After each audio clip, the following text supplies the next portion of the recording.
introduction. Today we are thinking about internet censorship. So the internet is a really useful tool. The World Wide Web that it supports contains loads of pieces of information that we need in our everyday lives, but not all of the information on the internet is good. Some of it breaks the law, some of it might be distressing for us to view, some of it might harm people.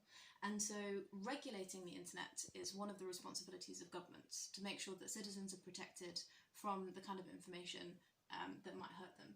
Regulation is a really difficult thing to manage. Deciding what should be allowed and what shouldn't be allowed, and then also trying to enforce that is a really difficult process.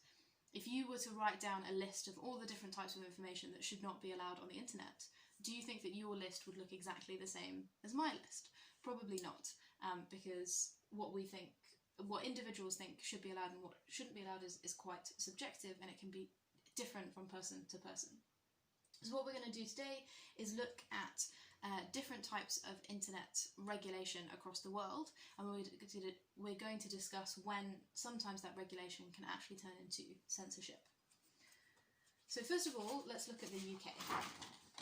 So the UK actually has a reasonably open internet.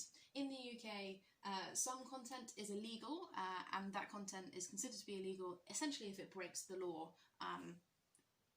So for example, content that might help you commit a crime, or some kinds of pornography, or copyright infringement. These are all types of things which are illegal online, and the government tries to enforce that essentially by blocking content which is illegal. So if they come across a website which has illegal content on, if it's based in the UK, then they will try to take that website down. They'll try to find the person who's hosting it, and they might arrest that person. Or if that content is made by someone who's not based in the UK, so the government doesn't actually have jurisdiction to take down the website, then they might ask the people who provide the internet for your computer in your house to stop you from being able to access it by blocking the website.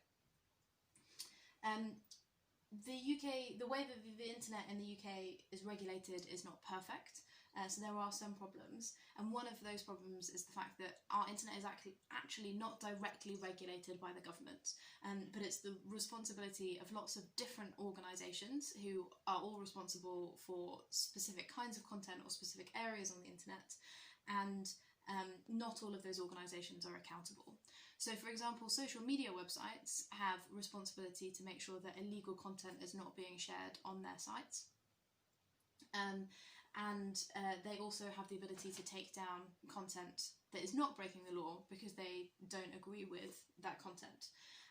And we as citizens don't necessarily have the ability to influence what those social media websites decide what should and shouldn't be allowed, or to seek redress all of the time.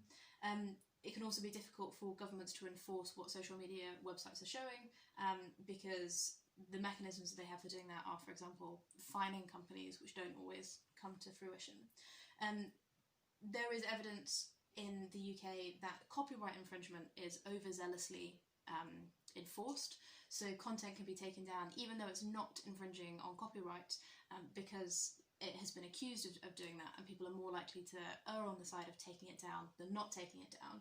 And that means content which is perfectly legal is essentially being removed from the internet. And some people might argue that this is censorship. However, if we compare the context in the UK to other countries, like for example China, we find that around the world there are lots of different levels of internet regulation, and some people have much more restricted internet than others. So in China, the internet is heavily filtered, and one of the main ways that the government regulates the internet is by banning lots of foreign websites. So websites like Wikipedia or Facebook are not accessible by Chinese citizens. And the technology that China uses to do this is often colloquially referred to as the Great Firewall of China. And here is a really bad diagram to explain how it works. So the internet is, as you may know, a network of computers that are all connected together, and that's how information is shared.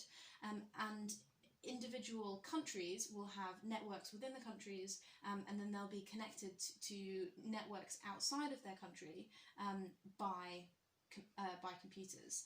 And the number of computers that you have that connects your country to foreign internets determines kind of like, is one of the ways that we determine how accessible and open your internet is. So if we take the example of China, there are actually very few computers that information can pass through to get from China to the outside world, or vice versa. And because there are very few computers, it's easy for the government to monitor them and filter. And so basically, if you're a computer in China and you send a request to Wikipedia asking for information, it has to pass through one of these computers, and the Chinese government can see that request and say, actually, access denied, you don't get that information.